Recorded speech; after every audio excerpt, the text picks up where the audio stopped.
নমস্কার বন্ধুরা, আর গরম খাবার চ্যানেলে আপনাদের সবাইকে স্বাগত জানাই। আজকে আমি জলপাইয়ের আচার তৈরি করব।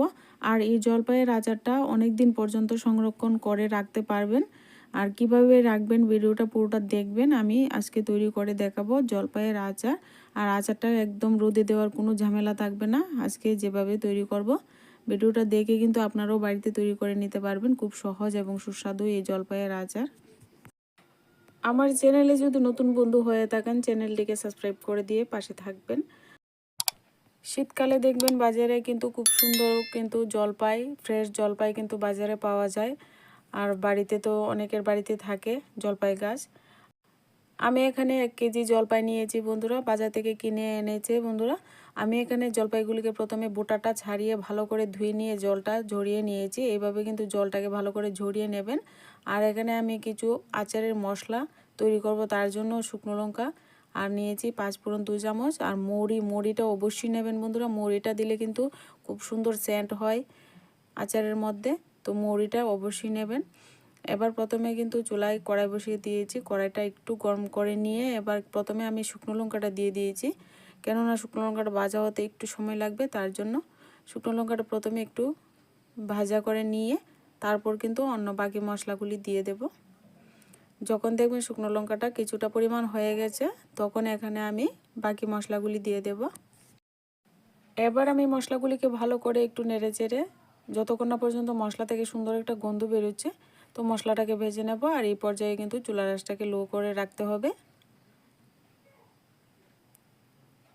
এবার মশলাটা কিন্তু নেড়ে চেড়ে ভালো করে ভেজে নিয়েছি বন্ধুরা, এবার কিন্তু নামিয়ে নেব। মশলাটা ঠান্ডা হতে হতে আমি কড়াই আবারও বসিয়ে দিয়েছি, এর মধ্যে পরিমাণ মতো সর্ষের তেল দিয়ে দেব। আর আমি যে আচারটা তৈরি করছি সেটা কিন্তু একদম সিদ্ধ করার কোনো ঝামেলা নাই। এখানে আমি 2টো তেজপাতা দিয়ে দিলাম, দিয়ে দিচ্ছি এখানে 1 চামচের মতো 5 ফোড়ন। এবার ফোড়নটাকে লাল করে ভেজে নেব। ফোড়নটা ভাজা হয়ে গেলে এখানে আমি আগে থেকে জল ঝরিয়ে রাখা জলপাইটা দিয়ে দিচ্ছি। যেন এখানে কোনো রকমভাবেই কিন্তু জলপাইয়ের গায়ে যেন জল না থাকে বন্ধুরা, এদিকে খেয়াল রাখবেন। যদি জল থাকে আপনাদের গায়ে কিন্তু ছিটকে পড়বে, তো একেবারে যেন জলটা না থাকে। সবগুলি জলপাই কিন্তু দিয়ে দিয়েছি। এবার নেড়ে চেড়ে কিন্তু জলপাইটাকে ভালো করে একটু তেলের মধ্যে ভেজে নেব। জলপাইটাকে কিছুক্ষণ এইভাবে নাড়াচাড়া করে ভেজে নিয়ে এবার এখানে আমি অ্যাড করব পরিমাণ মতো একটু লবণ। আর লবণের পরিমাণটা আপনারা কিন্তু বন্ধুরা চেক করে নেবেন, যেহেতু জলপাইয়ের আচারে লবণের পরিমাণ একটু বেশি কম লাগতে পারে। তো প্রথমে আমি 1 চামচ দিয়েছি আর হাফ চামচ হলুদ গুঁড়ো দিয়েছি। এবার কিন্তু আরও কিছুক্ষণ নাড়াচাড়া করে ভেজে নেব। আর একটু নাড়াচাড়া করে ভেজে নিয়ে এবার ঢাকনা দিয়ে একটা ঢেকে দেব। আর চুলার আঁচটাকে এ পর্যায়ে লোতে রেখে কিন্তু ঢেকে দেব। কিছুক্ষণ লো আছে কিন্তু ঢাকনা দিয়ে রেখেছিলাম, এবার ঢাকনাটা উঠিয়ে আবারও নাড়াচাড়া করে নেব। তো বন্ধুরা ঢাকনা উঠানোর পর আপনারা দেখতেই পাবেন, দেখবেন জলপাইটা কিছুটা সেদ্ধ হয়ে যাবে। জলপাইটা যখন সেদ্ধ হবে তখন দেখবেন জলপাইটা ফেটে গেছে, তখন দেখবেন জলপাই কিন্তু সেদ্ধ হয়ে যাবে। জলপাই সেদ্ধ হতে বেশি সময় লাগে না। তো দেখুন বন্ধুরা, এই যে জলপাইয়ের মধ্যে কিন্তু ফাটল ধরে গেছে, মানে জলপাইটা সেদ্ধ হয়ে গেছে। আর কুক করতে করতে যখন আমরা আচারটা তৈরি করব তখন কিন্তু আরও সিদ্ধ হয়ে যাবে। তো তার জন্য কিন্তু আলাদা করে সিদ্ধ করার কোনো দরকার নেই। তো এইভাবে কিন্তু জলপাইয়ের আচার কিন্তু অতি সহজেই কিন্তু আপনারা তৈরি করতে পারবেন।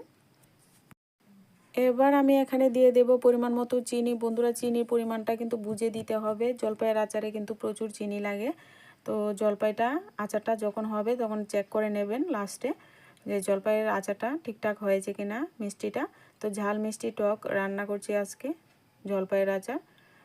এবার কিন্তু ঢেকে দেব যতক্ষণ না পর্যন্ত চিনিটা গলে যাচ্ছে। তো চিনিটা গলে যে জলটা উঠবে সেটা দিয়ে কিন্তু জলপাইটা একদম সিদ্ধ হয়ে গেছে। তো আমি নাড়াচাড়া করে নেব বন্ধুরা, চিনিটা একদম গলে গেছে।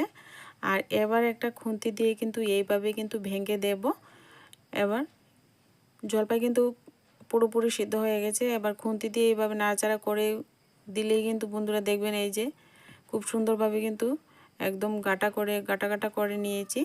তো এইভাবে কিন্তু করে নেবেন, এতে করে আচারটা খেতে খুব ভালো লাগবে। আর আচারটা ভিতর থেকেও দেখবেন জলপাইয়ের মধ্যে ভিতর থেকেও আচারটা খুব ভালো লাগবে, টেস্টি লাগবে। টক ঝাল মিষ্টি এই আচার খুব সুস্বাদু হয় বন্ধুরা।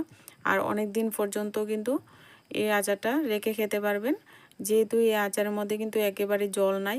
আর জলটা আচারের মধ্যে কিন্তু ভালো করে কিন্তু টানিয়ে নিতে হয়। জলটা ভালো করে টানিয়ে নিলে আচারটা অনেক দিন পর্যন্ত সংরক্ষণ করে রেখে খেতে পারবেন। তো আমি মুখে দিয়ে চেক করেছিলাম যে একটু লবণ লাগবে, তার জন্য আরেকটু লবণ দিয়ে দিলাম। আর এখানে দিয়ে দেব আমি ভিনিগার। ভিনিগার দেওয়ার ফলে কিন্তু অনেক দিন পর্যন্ত আচারটা একেবারে কিন্তু নষ্ট হবে না, অনেক দিন পর্যন্ত সংরক্ষণ করে খেতে পারবেন। আমি কিন্তু এখানে 2 চামচ ভিনিগার অ্যাড করে দিলাম। এবার নেড়েচেড়ে ভালো করে একটু মিশিয়ে আচারটাকে একদম জল টানিয়ে নেব। আর আচারটা যতক্ষণ না পর্যন্ত আটা আটা হয়ে যাচ্ছে ততক্ষণ পর্যন্ত কিন্তু নেড়েচেড়ে আচারটাকে রান্না করে নিতে হবে। এবার এখানে যে ভাজা মশলাটা আমি করে রেখেছি সেটা দিয়ে দিলাম। এবার আমি শুকনো শিলনোড়ায় গুঁড়ো করেছি, আপনারা কিন্তু মিক্সিতে গুঁড়ো করে নিতে পারবেন। এবার আচারের সঙ্গে মিশিয়ে দিচ্ছি। তো আমি কিন্তু আলাদা করে আর শুকনো লঙ্কা গুঁড়ো এখানে ব্যবহার করিনি, যেহেতু আমি শুকনো লঙ্কা ভেজে এখানে শিলনোড়ায় গুঁড়ো করেছি, সেটা দিয়েই কিন্তু আচারটা হয়ে যাবে। আলাদা করে আর লঙ্কা দেওয়ার কোনো দরকার নাই। আস্তে আস্তে নাড়াচাড়া করতে করতে দেখুন একটা সময় কিন্তু জল একেবারে শুকিয়ে আসছে। তো এইভাবে কিন্তু আচারটা টানিয়ে নিতে হবে জলটা। যত ভালো জলটা টানাবেন তত কিন্তু আচারটা অনেক দিন পর্যন্ত সংরক্ষণ করে রাখতে পারবেন, নষ্ট হবে না। আপনারা কিন্তু ফ্রিজে রেখেও খেতে পারবেন, এমনিতেও কিন্তু রেখে খেতে পারবেন, নষ্ট হবে না। অনেক দিন পর্যন্ত সংরক্ষণ করে কিন্তু এই আচারটা আপনারা খেতে পারবেন।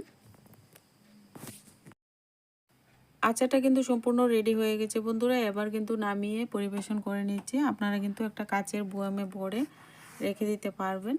আর কাচের বয়ামটা আগে থেকেই ভালো করে ধুয়ে নিয়ে জলটা জড়িয়ে রাখবেন, একদম জলটা যেন বয়ামের মধ্যে লেগে না থাকে, এইদিকে কিন্তু খেয়াল রাখতে হবে।